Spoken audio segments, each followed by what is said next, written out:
हाय मित्रों, मैं अनिल कुमार, संचालक अनिल आर्ट्स क्लासेस सीतामढ़ी। हमारे यूट्यूब चैनल में आपका फिर से स्वागत है।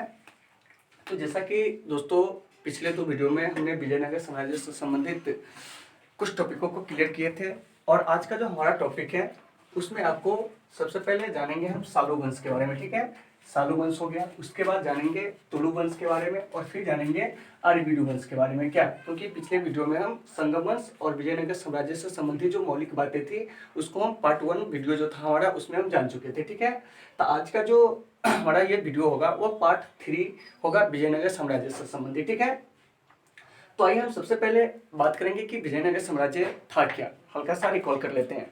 तो देखिए, विजयनगर साम्राज्य के बारे में जैसा कि हम आपको बताए थे कि विजयनगर साम्राज्य जो था वो आपको रायचूर द्वीप के दक्षिण में स्थित क्या था, एक बृहत साम्राज्य था। क्या, और इसी साम्राज्य के बारे में हमें क्या करना है, जानना है। ठीक है, तो विजयनगर साम्राज्य के अंतर्गत जो शासन करने वाले वंश थे वह 4 राजवंश थे, जिसमें सबसे पहला वंश जो था संगम वंश, उसके बारे में चर्चा किए थे। फिर दूसरा वंश है सालू वंश, फिर तीसरा वंश जो है विजयनगर साम्राज्य पे शासन करने वाला वह है तुलु वंश, और चौथा वंश जो है वह है आर्यवीडु वंश। तो आइए हम सबसे पहले बात करते हैं सुलभ राजवंश की। ठीक है, तो ये जो सालुब राजवंश है इसका जो शासनकाल है 1486 से 1505 है। याद रखिएगा कि सालुब राजवंश का शासनकाल कितना है, तो 1486 से 1505 है। और इस वंश के जो संस्थापक थे वह आपको नरसिंह सालू थे। याद रखना है कि सालू वंश के जो संस्थापक थे वो कौन थे, नरसिंह सालू। और सालू वंश का शासनकाल कब से कब तक था, तो 1486 से 1505 था। ठीक है, आइए, तो सालू वंश जो था इसका शासनकाल ज्यादा लंबा नहीं रहा, अर्थात कहने का मतलब ये हुआ कि 1486 से 1505 ईस्वी के बीच ही इसका क्या था, शासनकाल था। ठीक है, तो ये जो नरसिंह सालू थे, इस नरसिंह सालू के बाद जो था सालू वंश का राजा बना वह आपको इमाडी नरसिंह बना। कौन बना, इमाडी नरसिंह। और इमाडी नरसिंह का शासनकाल जो था वो आपको 1491 से 1505 था। तो ज्यादा से ज्यादा इसमें से क्या होता है कि आपको सालू राजवंश से क्या होता है कि इसके संस्थापक के बारे में पूछा जाता है। तो देखिए, सालू राजवंश के संस्थापक कौन थे, नरसिंह सालू। ठीक है, और नरसिंह सालू का जो शासनकाल था वह कब से कब तक था ये भी पूछा जाता है। तो नरसिंह सालू का शासनकाल 1486 से आपको 1491 था, यानी कि 5 वर्षों का इसका शासनकाल था। ठीक है, आइए इसके बाद हम बात करते हैं अगला जो है विजयनगर साम्राज्य से संबंधित जो तीसरा राजवंश है वह है आपको तुलु वंश। क्या है, तुलु वंश। और तुलु वंश जो है विजयनगर साम्राज्य का सबसे महान राजवंश जो था वो सिद्ध हुआ था। ठीक है, तो आइए हम जानते हैं कि तुलु वंश है आखिरकार क्या, तुलु वंश के संस्थापक कौन थे, तुलु वंश का शासनकाल कब से कब तक था। क्या, तो देखिए ये जो तुलु वंश है, ध्यान से सुनिएगा। ठीक है, तो तुलु वंश के जो संस्थापक थे वो आपको वीर नरसिंह थे। कौन थे, वीर नरसिंह। याद रखिएगा कि तुलु वंश के संस्थापक कौन थे, वीर नरसिंह थे। और इस वीर नरसिंह का शासन जो था 1505 से 1509 ईस्वी था। लेकिन इससे भी पहले आपको यह जानना है कि तुलु वंश का शासनकाल कब से कब तक था। तो देखिए, तुलु वंश का जो शासनकाल था वो आपको 1505 से लेकर 1570 ईस्वी तक था। याद रहेगा कि तुलु वंश का शासनकाल कब से कब तक था, तो 1505 से लेकर 1570 ईस्वी तक। और तुलु वंश के संस्थापक जो थे वो कौन थे, वीर नरसिंह थे। तो फिर यहाँ से एक प्रश्न उठेगी कि वीर नरसिंह का शासनकाल जो था वो कब से कब तक था। तो वीर नरसिंह का शासनकाल जो था 1505 से लेकर 1509 ईस्वी तक था। ठीक है, इसके बाद क्या हुआ था कि तुलु वंश का जो अगला राजा बना वो आपको कृष्णदेव राय बना। और कृष्णदेव राय को विजयनगर साम्राज्य का सबसे महान राजा माना जाता है। क्या माना जाता है, सबसे महान राजा। तो आइए हम यहाँ से बात करेंगे आपको कृष्णदेव राय के बारे में। ठीक है, तो देखिए तुलु वंश का या हम कह सकते हैं कि पूरे विजयनगर साम्राज्य का जो सबसे महान राजा था वो कौन था, कृष्णदेव राय था। तो कृष्णदेव राय जो राजा बना था 1509 में, कितना में बना था, 1509 में। कृष्णदेव राय राजा कब बना था, 1509 में। और 1529 ईस्वी तक शासन किया था। मतलब यह हुआ कि कृष्णदेव राय की जो मृत्यु हुई थी वो 1529 में हुई थी। ठीक है, फिर कभी कभी प्रश्न पूछा जाता है कि आंध्र भोज, अभिनव भोज और आंध्र पितामह की उपाधि किसने धारण किया था। तो देखिए, आंध्र भोज, अभिनव भोज और आंध्र पितामह की उपाधि जो धारण किया था वो आपको कृष्णदेव राय ने धारण किया था। कौन धारण किया था, कृष्णदेव राय ने धारण किया था। ठीक है, अब क्या है कि कृष्णदेव राय के शासनकाल में क्या हुआ था कि पुर्तगालियों का जो व्यापारिक संबंध था वो आपको विजयनगर के साथ मजबूत हुआ। क्या हुआ, मजबूत हुआ था। ठीक है, तो इसी क्रम में क्या हुआ था कि पुर्तगाली यात्री जो थे एडुअर्डो बारबोसा, ध्यान से सुनिएगा, कौन है, पुर्तगाली यात्री एडुअर्डो बारबोसा और एक और पुर्तगाली यात्री था जिसका नाम था डोमिंगोस पेस। तो ये एडुआर्डो बारबोसा और डोमिंगोस पेस जो था वो आपको कृष्णदेवराय के शासनकाल में क्या हुआ था, भारत आया था। तो यहाँ से एक प्रश्न पूछा जाता है, एडुआर्डो बारबोसा और डोमिंगोस पेस जो था किस देश का यात्री था, तो वह आपको पुर्तगाल का यात्री था। कहाँ का यात्री था, पुर्तगाल का यात्री था। फिर प्रश्न पूछा जाता है कि ये जो एडुआर्डो बारबोसा है वह भारत कब तक रहा था। तो एडुआर्डो बारबोसा जो था भारत आपको 2 वर्ष रहा था, 1516 से 1518। वहीं डोमिंगोस पेस जो था 1520 से लेकर 1522 ईस्वी तक भारत रहा था। तो इस दौरान क्या हुआ था कि एडुआर्डो बारबोसा और डोमिंगोस पेस ने अपनी क्या किया था, यात्रा वृत्तांत लिखा था। तो एडुआर्डो बारबोसा की जो यात्रा वृत्तांत है उसका नाम है द बुक ऑफ डुआर्डो बारबोसा। क्या नाम है, द बुक ऑफ डुआर्डो बारबोसा। तो अगर आपसे प्रश्न पूछा जाता है द बुक ऑफ डुआर्डो बारबोसा किसने लिखा था, तो हम क्या कहेंगे, एडुआर्डो बारबोसा। कौन कहेंगे, एडुआर्डो बारबोसा, जो कि पुर्तगाल का यात्री था। जबकि डोमिंगोस पेस की कथा किसने लिखा था, तो डोमिंगोस पेस ने। और ये किसके शासनकाल में भारत आया था, तो कृष्णदेवराय के शासनकाल में भारत आया था। अब आइए, कृष्णदेवराय जो था आपको क्या था कि सबसे महान शासक था तुलु वंश का। तो इसने क्या किया था कि ओडिशा के जो शासक थे गजपति प्रताप रुद्रदेव, इसको 1513 ईस्वी में क्या कर दिया था, पराजित कर दिया था। क्या कर दिया था, पराजित कर दिया था। तो अगर आपसे प्रश्न पूछेगा कि ओडिशा के शासक गजपति प्रताप रुद्रदेव को किसने पराजित किया था, तो हम क्या कहेंगे, इसको जो पराजित करने वाला जो शासक था वह था आपको कृष्णदेवराय। और कृष्णदेवराय ने इसको कब पराजित किया था, 1513 में। कितना में पराजित किया था, 1513 में। और ओडिशा विजय के उपलक्ष्य में उसने क्या किया था कि विजय भवन का निर्माण किया था। इसके अलावा 1520 ईस्वी में उसने क्या किया था कि बीजापुर के जो शासक थे आदिल शाह उसको भी परास्त करके क्या किया था कि कृष्णदेवराय ने अपने साम्राज्य में बीजापुर को क्या कर लिया था, मिला लिया था। तो यहाँ से अगर आपसे प्रश्न पूछा जाएगा कि कृष्णदेवराय ने ओडिशा के शासक गजपति प्रताप रुद्रदेव को कब पराजित किया था, तो 1513 में। और इस उपलक्ष्य में उसने विजय भवन का क्या किया था, निर्माण कराया था। वहीं 1520 ईस्वी में बीजापुर के जो शासक थे आदिल शाह उसको भी क्या कर दिया, परास्त कर दिया और बीजापुर को अपने साम्राज्य में क्या कर लिया, मिला लिया। ठीक है, आइए अब हम यहाँ से बात करते हैं अगला कि पुर्तगाली गवर्नर जो थे अलबुकर्क। क्या था कि पुर्तगाली गवर्नर जो थे अलबुकर्क उसने क्या किया था कि कृष्णदेवराय के अनुमति से क्या हुआ था कि भटकल में एक दुर्ग का निर्माण किया था। कहाँ, भटकल एक जगह है और उसी भटकल नामक जगह पर क्या हुआ था कि एक दुर्ग का निर्माण किया था। और इस दुर्ग के निर्माण का मुख्य उद्देश्य था क्या कि भारत से व्यापारिक संबंध को क्या कहना, मजबूत बनाना। और आपको पता होगा कि कृष्णदेवराय के शासनकाल में ही 1510 ईस्वी में क्या हुआ था कि पुर्तगालियों ने गोवा पर क्या कर लिया था, अधिकार कर लिया था। तो हम यहाँ से क्या देख रहे हैं कि ये जो कृष्णदेवराय था इनके शासनकाल में पुर्तगालियों के साथ जो हमारा व्यापारिक संबंध था वो क्या हुआ था, काफी मजबूत हुआ था। क्या हुआ था, काफी मजबूत हुआ था। ठीक है, अब आइए अब हम यहाँ से बात करते हैं कि कृष्णदेवराय के दरबार में क्या था कि तेलुगु साहित्य के 8 महान कवि रहते थे। ध्यान से सुनिएगा कि कृष्णदेवराय के दरबार में तेलुगु साहित्य के 8 महान कवि रहते थे जिन्हें अष्टदिग्गज कहा जाता था। क्या कहा जाता था, अष्टदिग्गज। तो आपको यहाँ से ध्यान से सुनना है कि अष्टदिग्गज किसके दरबार में रहते थे, तो कृष्णदेवराय के दरबार में रहते थे। किसके दरबार में रहते थे, कृष्णदेवराय के दरबार में अष्टदिग्गज रहा करते थे। और ये अष्टदिग्गज थे कौन, तो तेलुगु साहित्य के या तेलुगु के 8 महान कवि थे। ठीक है, अब आइए अब है कि स्वयं कृष्णदेवराय जो थे वो कला के पुस्तक थे, स्वयं एक विद्वान थे। तो उन्होंने तेलुगु राजनीति पर क्या किया था कि अमुक्त माल्यात और संस्कृत ग्रंथ जाबोवंती कल्याणम की क्या की थी, रचना की थी। तो अगर आपसे प्रश्न पूछेगा कि अमुक्त माल्यात और आपको जाबोवंती कल्याणम की रचना किसने किया था, तो हम क्या कहेंगे, कृष्णदेवराय ने। किसने किया था, कृष्णदेवराय ने। ठीक है, आइए तो यहाँ से एक प्रश्न और क्लियर करना है आपको कि अमुक्त माल्याद और आपको जाबोवंती कल्याणम की रचना किसने किया था, तो हम क्या कहेंगे, कृष्णदेवराय।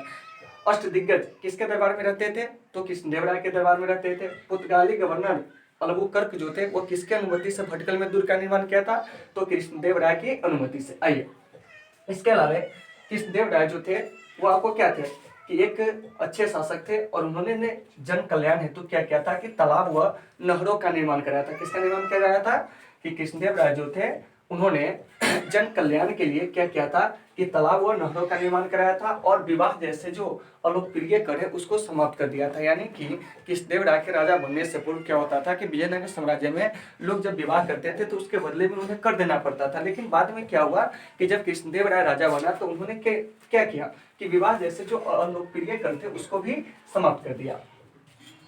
तिरुमला देवी और चिंता देवी जो थी वो कृष्णदेवराय की रानियां थी। क्या थी? रानियां थी। मतलब कृष्णदेवराय की दो पत्नी थी, एक का नाम था आपको तिरुमला देवी और एक का नाम था चिंता देवी। ठीक है, तो यहाँ से आपको ये भी याद रखना है कि तिरुमला देवी और चिंता देवी जो थी वो किसकी पत्नी थी? तो कृष्णदेवराय की पत्नी थी। दूसरी बात है कि उन्होंने स्थापत्य के क्षेत्र में भी, कौन? कृष्णदेवराय ने स्थापत्य के क्षेत्र में भी बहुत सारे काम किए। जैसे उन्होंने अपनी माँ नागला देवी के नाम पर क्या किया था कि नागलपुर नामक नगर को बसाया था। तो आपसे प्रश्न पूछेगा कि नागलपुर नामक नगर को कौन बसाया था? तो कृष्णदेवराय ने। किसकी याद में बसाया था? तो अपनी माँ नगला देवी की याद में। किसके याद में? अपनी माँ जो थी नागला देवी, उन्हीं के याद में कृष्णदेवराय ने क्या किया था कि नागलपुर नामक शहर को क्या किया था? बसाया था। आइए, इसके अलावा इन्होंने विठल स्वामी मंदिर, हजारा मंदिर, पंपा देवी मंदिर का निर्माण भी कराया था। और इन मंदिरों के निर्माण में उन्होंने एक खास चीज को भी जोड़ा, वो था गोपुरम। क्या था? गोपुरम। ठीक है, तो कभी कभी आपसे ऑब्जेक्टिव में प्रश्न पूछा जाता है कि गोपुरम क्या होता है। तो गोपुरम जो था वह आपको दक्षिण भारत में जो मंदिर के प्रवेश द्वार होते थे उसको क्या कहा जाता था? गोपुरम कहा जाता था। और इस गोपुरम नामक जो शब्द आया मंदिरों में, तो यह आपको विजयनगर के शासकों ने इसको क्या किया था? शुरू किया था। ठीक है, तो अगर आपसे प्रश्न पूछेगा कि गोपुरम क्या होता था, तो हम कहेंगे कि मंदिरों के प्रवेश द्वार को गोपुरम कहा जाता था। ठीक है, आइए, इसके बाद विजयनगर के जो सबसे शक्तिशाली शासक जो थे वो तो कृष्णदेवराय थे। इसकी चर्चा बाबर ने अपनी आत्मकथा बाबरनामा में भी किया। तो यहाँ से एक प्रश्न उठेगा कि बाबरनामा क्या है? तो एक आत्मकथा, और इसके लेखक जो थे वो कौन थे? तो वो आपको बाबर थे। कौन थे?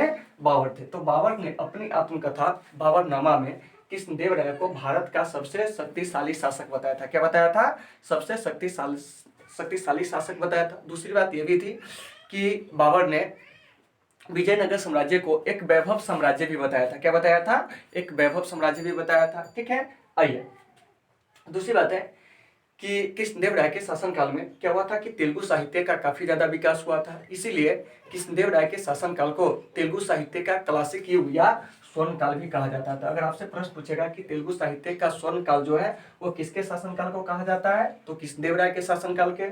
ठीक है, या पूछेगा कि तेलुगु साहित्य का क्लासिक युग किसके शासनकाल को कहा जाता है, तो हम क्या कहेंगे? कृष्णदेवराय के शासनकाल को। ठीक है, अब यहाँ से एक नाम आपको दिखता होगा सालुग तिम्मा का। किसका नाम दिखता होगा? सालुग तिम्मा। तो देखिए, सालुग तिम्मा जो थे वो कृष्णदेवराय का क्या था? सेनापति था। क्या था? सेनापति था। ठीक है, क्या था? सेनापति था। ठीक है, फिर यहाँ से एक प्रश्न उठता है कि कृष्णदेवराय की मृत्यु कब हुई थी? तो कृष्णदेवराय की मृत्यु जो हुई थी 1529 में हुई थी। कितने में हुई थी? 1529 में। याद रहेगा कि कृष्णदेवराय की मृत्यु कब हुई थी? 1529 में। मतलब यह हुआ कि कृष्णदेवराय का जो शासनकाल था वो 20 वर्षों का था। कितने वर्षों का था? 20 वर्षों का। क्योंकि कृष्णदेवराय जो था वो आपको तुलु वंश का राजा कब बना था? 1509 में। और इनकी मृत्यु कब हो गई थी? 1529 में। यानी कि 20 वर्षों के शासन काल में ही उन्होंने क्या किया था कि बहुत सारे चीजों का निर्माण कराया था। इसके अलावा उन्होंने अपने साम्राज्य का विस्तार किया था। यानी कि कृष्णदेवराय जो थे वो आपको विजयनगर साम्राज्य के सबसे महान शासक थे, सबसे मजबूत शासक थे। ठीक है, आइए, अब कृष्णदेवराय का जो उत्तराधिकारी बना था उनका भतीजा, जिसका नाम था अच्युत देवराय। क्या नाम था? अच्युत देवराय, जो कि आपको क्या हुआ था कि कृष्णदेवराय का उत्तराधिकारी बना था। लेकिन यह जो अच्युत देवराय था यह भी ज्यादा दिनों तक शासक नहीं रह सका। ठीक है, उसके बाद है कि तुलु वंश का जो अंतिम शासक था वो था सदाशिव। क्या था? सदाशिव। याद रखिएगा कि तुलु वंश का जो अंतिम शासक था वो कौन था? सदाशिव था। लेकिन सदाशिव जो था वह नाम मात्र का शासक था, क्योंकि इनके जो प्रधानमंत्री थे उनका नाम था राम राय। क्या नाम था?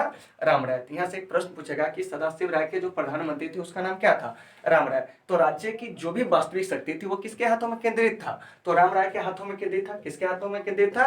राम राय के हाथों में। तो आपसे अगर प्रश्न पूछेगा कि तुलु वंश का अंतिम शासक कौन था? सदाशिव। ठीक है, लेकिन यह क्या था कि नाममात्र का शासक था और राज्य की जो सारी शक्ति थी वो किसके हाथों में थी? तो राम राय के हाथों में थी। किसके हाथों में थी? राम राय के हाथों में। तो राम राय जो था एक चतुर प्रधानमंत्री था। तो इसने क्या किया कि बहमनी साम्राज्य में फूट डालो और शासन करो की नीति को क्या किया? अपनाया। क्या किया? अपनाया। तो अगर आपसे प्रश्न पूछेगा कि फूट डालो और शासन करो की नीति बहमनी साम्राज्य में किसने अपनाया था? तो राम राय। राम राय था खुद। तो सदाशिव राय का क्या था?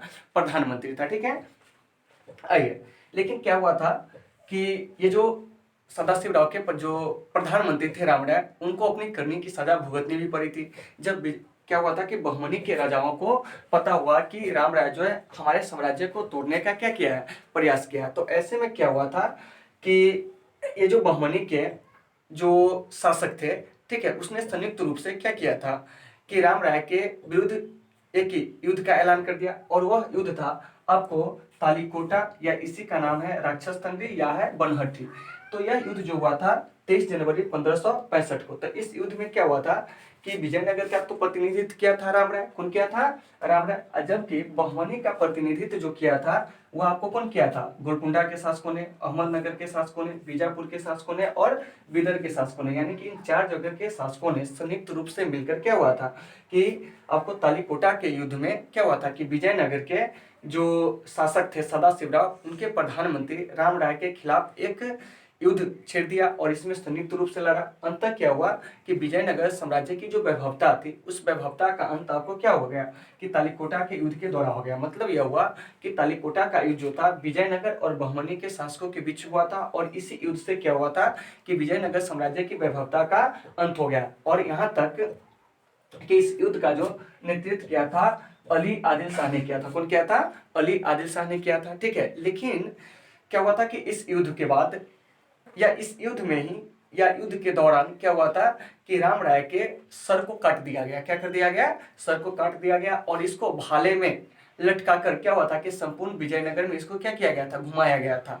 और ऐसा करने का उसका एकमात्र उद्देश्य था कि जो भी विजयनगर के शासक हो आए, इसके बाद ऐसी गलती कोई ना करे।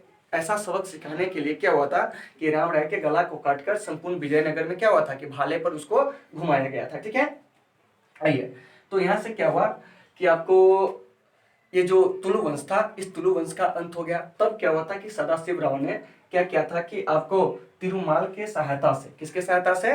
तिरुमाल के सहायता से क्या हुआ था कि आपको आरवीडू वंश की स्थापना की थी, और इसके बाद उसने राजधानी को पेनुगुंडा और चंद्रगिरी में बनाकर क्या करने लगा? शासन करने लगा। तो अगर आपसे प्रश्न पूछा जाएगा कि आरवीडू वंश का शासनकाल कब से कब तक है, तो 1570 से 1646 है। अगर आपसे प्रश्न पूछेगा कि आरवीडू वंश का शासनकाल कब से कब तक है, तब 1570 से 1646 है। आरवीडू वंश के संस्थापक कौन थे? तिरुमाल। तो तिरुमाल ने किसके सहयोग से? तो सदाशिव राय के सहयोग से। राजधानी कहाँ है? तब पेनुकोंडा। ठीक है, अगर आपसे प्रश्न पूछेगा कि आरवीडू वंश की राजधानी कहाँ थी, तो हम क्या कहेंगे? पेनुकोंडा। कहाँ कहेंगे?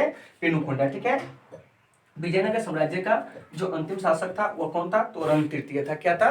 रंग तृतीय था। तो हमने क्या देखा कि विजयनगर साम्राज्य से संबंधित जो हमारा जो 4 राजवंश है उसके बारे में हम क्या किए? जान लिए। क्या के लिए? जान लिए। तो आइए, विजयनगर साम्राज्य पर शासन करने वाला जो पहला वंश था कौन था, हम इसके बारे में जानते हैं, थोड़ा सा रिकॉल कर लेते हैं। तो वो संगम वंश था, और इस संगम वंश के संस्थापक कौन थे? तो हरिहर और बुक्का नामक 2 भाई थे। क्या? फिर आती है सालू वंश। सालू वंश का संस्थापक कौन था? तो आपको नरसिंह सालुक था। फिर है तुलु वंश। तुलु वंश का संस्थापक कौन था? तो आपको वीर नरसिंह था। क्या? फिर इसके बाद आता है आपको क्या कहते हैं आरवीडू वंश। इसके संस्थापक जो थे कौन थे? तो आरवीडू वंश के जो संस्थापक थे वो आपको तिरुमाल थे। तो इस प्रकार से हमने क्या देखा कि विजयनगर साम्राज्य के अंतर्गत शासन करने वाले वंशों की संख्या कितनी थी? 4। और इन वंशों का शासन का तो सबसे पहले संगम वंश का शासनकाल 1336 से 1485। फिर है सालू वंश का शासनकाल 1486 से 1505। फिर है तुलु वंश का शासनकाल 1505 से 1570। फिर है आरवीडू वंश का शासनकाल 1570 से 1646। तो इस प्रकार से विजयनगर साम्राज्य से संबंधित आपको जो भी डाउट हो तो आप हमें कमेंट करके बताएं, और हम आपके डाउट को क्लियर करने का क्या करेंगे? प्रयास करेंगे। तो विजयनगर साम्राज्य का जैसा कि मैंने शुरू में ही बताया था कि 2 वीडियो पहले ही रिलीज हो चुकी है। आज ये जो तीसरा वीडियो है इसमें हमने क्या किया कि विजयनगर साम्राज्य से संबंधित सालू, तुलु और आरवीडू वंश को पढ़े हैं।